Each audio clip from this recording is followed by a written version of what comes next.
येथील श्री गाडेश्वर शिवमंदिराची अध्यक्षपदाची धुरा माझ्याकडे आहे. आणि येथील जे मंदिर आहे हे म्हणजे त्रिदलीय मंदिर असं म्हणतात याला. हे एक दल आहे, हे मुख्य मंदिर, दुसरं सभामंडप आणि 2 इतर गृह आहेत त्याला. तर येथील जे 40 खांबावर हे मंदिर उभारलेलं आहे, दगडी खांबावर. आणि याची जी रचना आहे ही पूर्ण दगडामध्ये आहे. पूर्ण कुठे याला सिमेंट वगैरे कशाचाच उपयोग केलेला नाही आहे. पूर्ण फक्त बॅलन्सिंग सिस्टममधलं एक मंदिर आहे. आणि यातील मुख्य जी पिंड आहे ही अतिप्राचीन आहे. नंदी अतिप्राचीन आहे. एक दुसरी जी पिंड आहे जटाधारी पिंड ज्याला म्हणतात ती पण अतिप्राचीन आहे. आणि एक अतिप्राचीन मूर्ती म्हणजे शिवपार्वतीची. ही मूर्ती सहसा कुठं बघायला मिळत नाही.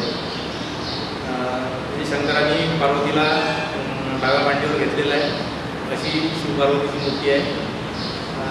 आणि एक श्रीकृष्ण मंदिर जे आहे तिथली मूर्ती मोगल काळातल्या आक्रमणामध्ये तोडफोड झालेली आहे. तिथे ॲक्च्युअल कोणती मूर्ती होती ही सध्या आम्हाला माहिती नव्हती. त्यानंतर विठ्ठल रुक्मिणी आणि गणपती ह्या मूर्त्या ज्या आहेत ह्या आम्ही नव्याने इथं स्थापन केलेल्या आहेत. वर्षभरातील प्रमुख कार्यक्रम जे आहे तर 4 महिने चातुर्मासाचा कार्यक्रम राहतो. इथं 4 महिन्याच्या चातुर्मासाच्या कार्यक्रमानंतर कार्तिक वद्य पंचमीला त्याची सांगता राहते. सांगतेचा कार्यक्रम खूप मोठ्या प्रमाणात असते. पंचक्रोशीतील सर्व लोक इथं या कार्यक्रमाला हजेरी लावतात. त्यानंतर महाशिवरात्रीला मोठा उत्सव राहतो. पूर्ण भागवत सप्ताह वगैरे राहतो इथं. आणि त्या पण कार्यक्रमाला पूर्ण पंचक्रोशीतील लोक सहभाग घेतात त्या कार्यक्रमात. त्यानंतर गोकुळाष्टमीचा कार्यक्रम राहतो. पोळ्याचा पण उत्सव इथं मंदिराच्या समोरच साजरा केला जातो. रामनवमीच्या 1 दिवस आधी म्हणजे चैत्र अष्टमीला महादेवाच्या लग्नाचा कार्यक्रम राहतो. अशा प्रकारचे वर्षातून येणारे जवळपास बरेचसे उत्सव, दीपोत्सव असतो, हे सर्व उत्सव इथे साजरे केले जातात.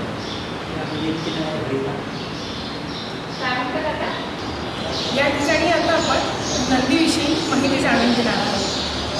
गाळेश्वराचा हा नंदी आहे आणि या ठिकाणचा नंदी म्हणजे याचा आकाराने हा मोठा आहे.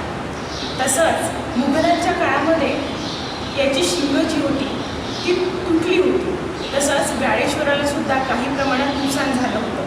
परंतु ग्रामस्थांच्या मदतीने हे दोघंही आज या ठिकाणी नंदी आणि गाळेश्वर या ठिकाणी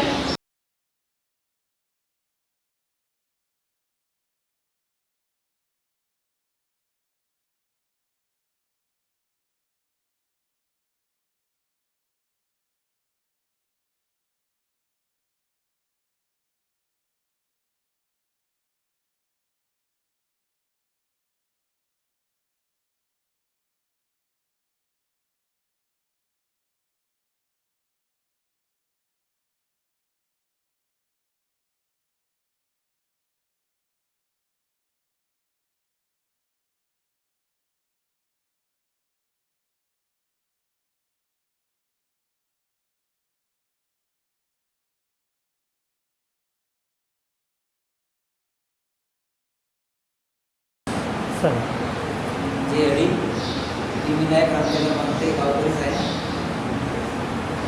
आमच्या गावाचं हे गाळेश्वराचं मंदिर खूप प्राचीन आहेच, पण आमच्या गावाला पण असा इतिहास आहे की संपूर्ण गावाला एकच मार्ग होता, म्हणजे एकच दरवाजा होता. दोन्ही अजूनही त्याला प्रभोट म्हणजे त्या जुन्या भिंती आहेत. मोठी गळी पण होती.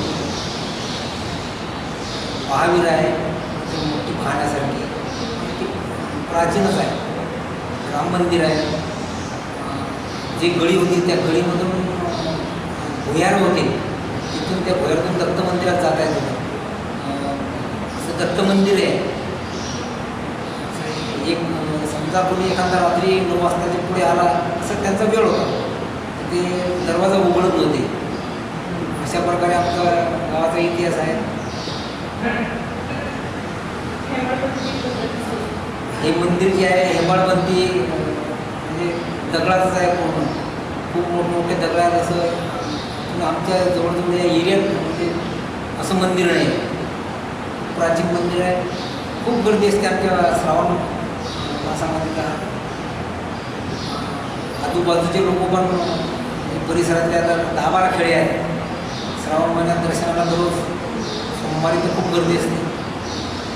तसेच कार्यक्रम चालूच असतात आमच्या मंदिरामध्ये. 60 वर्षापासून इथं रात्री दररोज कीर्तन असते 4 महिने. आषाढीची पंढरपूरची एकादशीपासून सुरुवात होते आणि कार्तिकीच्या वारीपर्यंत चतुर्मासाची सांगत होते. दररोज कीर्तन. त्याचा काला मोठ्या प्रमाणात म्हणजे महापंक्तीचा कार्यक्रम होतो. संपूर्ण गाव महाप्रसादाला असते. तसेच महाशिवरात्रीचा एक कार्यक्रम असतो. कार्यक्रम आमच्या मंदिरामध्ये चालूच असतात. मंदिराच्या मध्यभागी आल्यानंतर आपल्याला 2 छोटी मंदिरं दिसतात. त्यापैकीच हे एक मंदिर आहे. या ठिकाणी सुद्धा पुरातन अशी मूर्ती आहे आणि ही मूर्ती कशाची आहे याची आख्यायिका आहे. असं म्हणतात की शंकराची मूर्ती आहे आणि तिच्या शंकराच्या मांडीवर पार्वती विराजमान आहे आणि याचा सुद्धा इतिहास फार जुना आहे. मी सोपान तुकाराम या गाडेश्वर संस्थांचा विश्वस्त मंडळातील एक सदस्य. या मंदिराच्या साफसफाई आणि पूजेची जी जबाबदारी आहे ती माझ्यावर आहे. मी दररोज सकाळी जवळपास 5 वाजता या मंदिराची साफसफाई करणे, देवाची पूजा करणे, देवाचा जलाभिषेक करणे ही सर्व कामे माझ्याकडे आहेत. आणि मंदिराची कार्यक्रमामध्ये सर्व जबाबदारी फार जबाबदारी माझ्यावर असते की यशस्वीरित्या पार पडण्यास समर्थ गाडेश्वरांनी मला दिलेलं आहे. आणि त्याच्या कृपेनंच मी हे सगळं काही व्यवस्थितरित्या सांभाळतो. या विश्वस्त मंडळाचा सर्व गावकऱ्यांनी विश्वस्त मंडळाने माझ्यावर जबाबदारी आहे दिलेली आहे ती यशस्वीरित्या पार पाडण्याचा प्रयत्न करत असतो. मंदिराच्या मध्यभागी सध्याच आपण उभा आहोत आणि याच्या उजव्या साईडला एक सिंहासन होतं. सिंहासन हे रिक्त होतं. त्या ठिकाणी कुठल्याही प्रकारची मूर्ती नव्हती. म्हणूनच गावकऱ्यांच्या मदतीने त्या ठिकाणी राधाकृष्णाची एक सुंदर मूर्ती आपल्याला इथे पाहावयास मिळते. अशा प्रकारे आज आपण व्याळा येथे आलेलो आहोत आणि व्याळा येथील व्याळेश्वराविषयी आपण माहिती जाणून घेतली. तर अशा प्रकारे आपण आपल्या कार्यक्रमाचा या ठिकाणी समारोप करतो आहोत आणि आपण पुढच्या सोमवारीसुद्धा अशाच एका पुरातन शिवालयाविषयी माहिती जाणून घेणार आहोत. नमस्कार.